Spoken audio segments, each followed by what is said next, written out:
মুসলিম মেয়েদের সুন্দর সুন্দর কিছু নাম অর্থসহ দেওয়া হলো। আফরা অর্থ উজ্জ্বল, আরিবা অর্থ বুদ্ধিমতী, আলিশা অর্থ সুরক্ষিত, মাহিরা অর্থ পারদর্শী, নাওমি অর্থ কোমল, রাইসা অর্থ নেত্রী, হাফসা অর্থ নবীজির সাল্লাল্লাহু আলাইহি ওয়াসাল্লামের স্ত্রীর নাম, ইনায়া অর্থ যত্ন, মেহরিন অর্থ দয়ালু, তাসনিম অর্থ জান্নাতের একটি ঝর্ণা, জান্নাত অর্থ বেহেশত,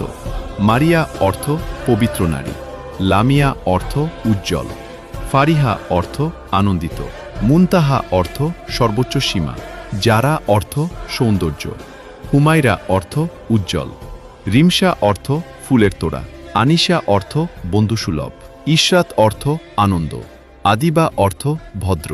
সাফা অর্থ পবিত্রতা, মারোয়া অর্থ মক্কার একটি পবিত্র পাহাড়, রাফিয়া অর্থ উচ্চ মর্যাদা সম্পন্ন, ফাইজা অর্থ সফল, রুকাইয়া অর্থ কোমল, তাবাসসুম অর্থ মুচকি হাসি, সাবিহা অর্থ সুন্দরী বা মনোমুগ্ধকর, মাইশা অর্থ সুখী জীবন, রাইফা অর্থ দয়ালু, হানিয়া অর্থ সুখী বা আনন্দময়, লুবাবা অর্থ বিশুদ্ধ, সাবা অর্থ সকালের মৃদু বাতাস। আপনার সবচেয়ে পছন্দের নাম কোনটি? কমেন্টে জানাতে ভুলবেন না।